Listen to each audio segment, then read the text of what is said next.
Hola, un abrazo muy especial, un saludo afectuoso para ti que me estás acompañando a esta hora y que caminas conmigo en este sencillo itinerario, en este sencillo proceso que hacemos semana tras semana en este espacio que llamamos un entremés, es decir, como un abrebocas en donde a través de la palabra nos vamos alimentando en lo que la iglesia nos va enseñando como un trasegar, como un itinerario, para que a través de un proceso metodológico, cuidadoso, podamos ahondar, alimentarnos, madurar, crecer, fortalecernos. Y bueno, ese es el propósito de este espacio. Yo soy Pacho Bermeo, te doy la bienvenida a mis redes, a mi canal de YouTube y agradezco a la gente que en diferentes lugares del mundo también retransmite y repostea y comparte esta sencilla reflexión. Y como siempre, antes de entrar en el contenido bíblico de lo que cada semana revisamos, pues yo quisiera invitarte a que seas consciente de la situación en la que estamos. Estamos, por lo menos acá en América Latina, en el comienzo de la curva empinada del pico epidemiológico de la pandemia. Hoy en Colombia, hoy 1 de agosto, las cifras oficiales, sin saber nada de subregistro, dice que hay 10.700 casi nuevos contagios en 24 horas. Es decir, de ayer a hoy hay dato de 10.670 y tantos nuevos casos de contagiados por coronavirus y 260 y algo nuevos datos de fallecidos. Significa que en Colombia llevamos casi 10.500 muertos desde hace 5 meses que comenzó la pandemia. Y eso significa que hay casi 10.500 familias que están llorando a sus seres amados. Nosotros aquí en mi diócesis donde yo vivo, la diócesis de Zipaquirá, hace 2 días tuvimos que celebrar la Pascua de uno de los líderes de un ministerio de música muy importante aquí en la diócesis. Un hombre joven, de menos de 45 años de edad tal vez, padre de 2 hijos, esposo, un hombre comprometidísimo con la iglesia, con su ministerio, a quien yo le rindo tributo a través de esta reflexión del día de hoy. Y eso me hace pensar en tanta gente que hoy por hoy todavía no es consciente de la importancia de esto, de las realidades que estamos viviendo. Hay rebrotes en China, rebrotes en Europa. América Latina es el epicentro de la pandemia y no podemos nosotros como cristianos, católicos, taparnos los ojos o hacer algún tipo de, no sé, negación,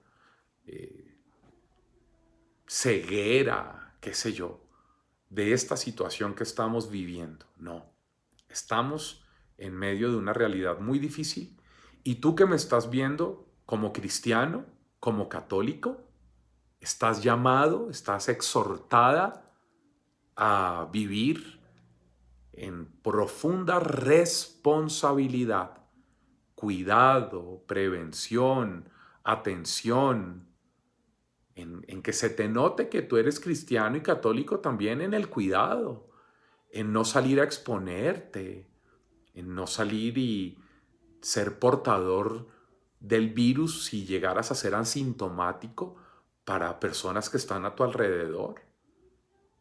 Hay que hacer un llamado muy serio a la responsabilidad personal y a la corresponsabilidad social. Con esto te invito para que revises, sí, no solamente en este tiempo de pandemia, sino de verdad estamos siendo responsables en todas las áreas, en todo lo que hay que hacer. Bueno, no sé.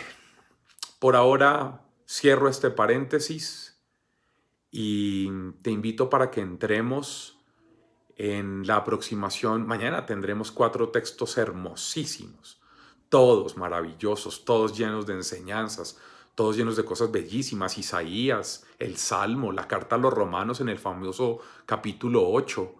Y nos vamos a encontrar también con un texto conocidísimo del Evangelio de Mateo, en el capítulo 14, los versos 13 y siguientes, hasta el 21. Mateo 14, 13 al 21. Mañana es domingo 18º del tiempo ordinario, semana 18 del tiempo ordinario. Mateo 14, 13 al 21. Dice la Escritura: Al oírlo, Jesús se retiró de allí en una barca aparte a un lugar solitario. En cuanto lo supieron, las gentes le siguieron a pie de las ciudades. Al desembarcar, vio mucha gente y sintió compasión de ellos y curó a sus enfermos. Al atardecer, se le acercaron los discípulos diciendo: El lugar está deshabitado y la hora es ya pasada. Despide pues a la gente para que vayan a los pueblos y se compren comida. Mas Jesús les dijo: No tienen por qué marcharse. Denles ustedes de comer. Le dicen ellos: No tenemos aquí más que 5 panes y 2 peces. Él dijo: Tráiganmelos acá.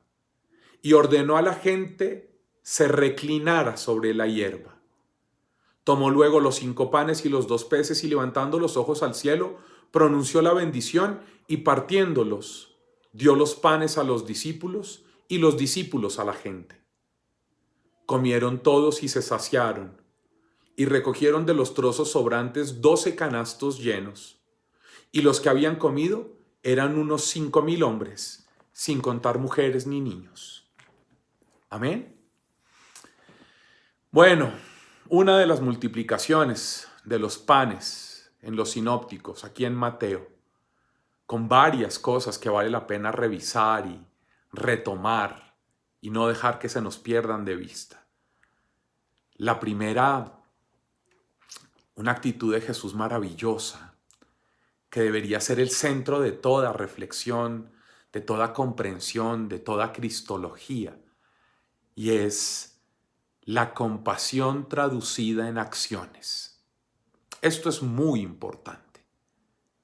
Nos encontramos a Jesús que tiene compasión, que siente en su ser el dolor, el sufrimiento de los demás.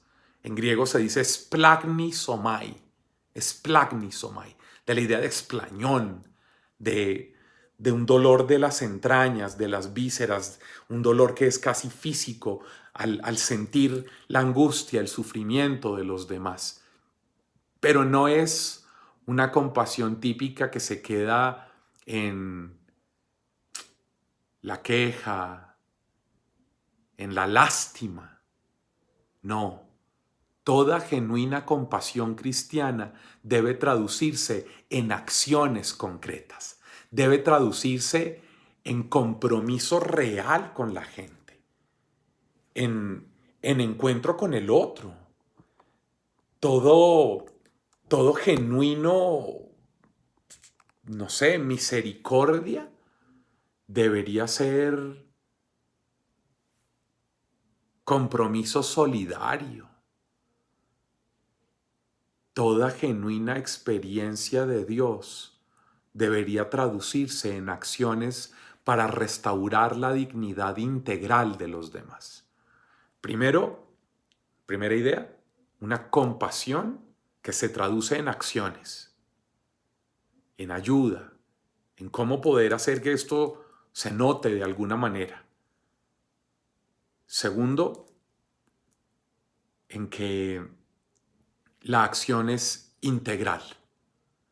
Jesús siente compasión de la gente, ve su dolor, no es ajeno, pero sana sus enfermedades y alimenta sus cuerpos. Es decir, la acción de Jesús busca atender todas las áreas de la vida. Qué importante esto.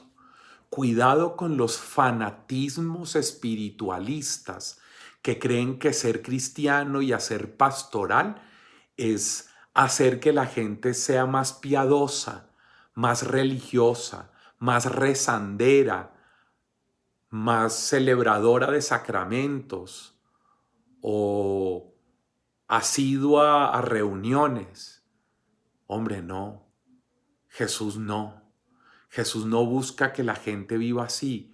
Jesús busca que la gente sea sanada, restaurada, transformada estructuralmente, que sus necesidades más profundas sean resueltas. Si la gente tiene hambre, hay que darles de comer. Si la gente está esclava, hay que transformarla. Y lo vas a ver a continuación. Si la gente está enferma, necesita ser sanada. Y no solamente enferma del cuerpo, enferma del alma, enferma de la mente, enferma porque tiene odio, porque no ha podido perdonar, porque tiene rencor, porque tiene heridas abiertas. Bueno, sea cual sea la enfermedad, hay que buscar salud, hay que buscar sanar, hay que buscar restaurar la dignidad. Una compasión que se traduce en acciones y en acciones integrales. Tercero, cuidado con parecerte a los discípulos de Jesús. Los discípulos, dice el texto, tienen un par de características que son terribles. La primera, están lejos. Por eso el texto dice que acercándose a Jesús, es decir, estaban lejos y como estaban lejos, se acercaron. Y cuando estaban lejos y se acercan, actúan de una forma terrible. El estar lejos de Jesús se traduce en este tipo de ideas. ¿Qué le dicen los discípulos a Jesús? Despide a la gente y que se vayan y busquen dónde comer en las aldeas vecinas. Estar lejos de Jesús se me nota en mi deseo de desentenderme de la necesidad del otro. Cuando yo no quiero atender, responder, cuidar, asumir que el otro es responsabilidad mía también, y lo que quiero es deshacerme, alejarme, que el otro se vaya para otra parte, que yo resuelva mi vaina, que yo busque cómo comer yo y que el otro mire a ver qué hace, eso evidencia cuán lejos estás de Jesús.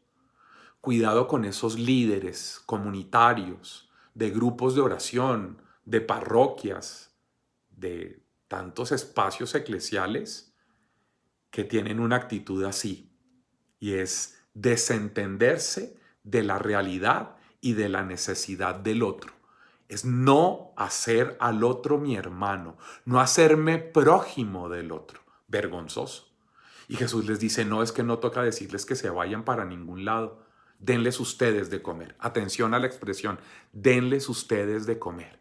Revisen qué hay en ustedes y comprométanse ustedes a hacer mediación de la respuesta de Dios para la necesidad del otro. Tú que me estás viendo a esta hora, tú debes asumir tu responsabilidad como discípula de Jesús, como discípulo del reino, de ser vehículo de la respuesta de Jesús para las necesidades de los demás. Es todo lo contrario, ellos queriendo desentenderse y Jesús diciéndoles comprométanse, vincúlense, solidarícense, construyan empatía que responda a las necesidades de ellos, revisen qué tienen. No, solo 5 panes, 2 peces, suficiente, lo que tengan en manos de Jesús, con tal de que se comprometan, con tal de que se vinculen, con tal de que no los rechacen a los demás, con tal de que no margines a nadie, ni por su manera de ver la vida, ni por su color, ni por su raza, ni por su tipo de realidad sexual o genital, o por su manera de vivir la religión, o por lo que sea, con tal de que no rechaces a nadie,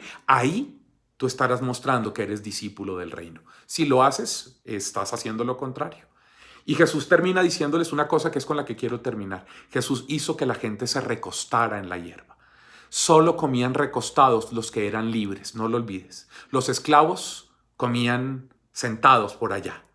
Solo se reclinaban, se recostaban los libres. Y Jesús, para dar de comer, primero hace libre al hombre. Jesús quiere contar contigo para darle libertad a los que están a tu alrededor y así saciar el hambre de falta de dignidad y de falta de restauración. Hay que salir a vivir eucarísticamente. De eso se trata y eso es lo que hacemos aquí. Nos vemos la próxima semana. Un abrazo. Dios te bendiga. Chao, chao.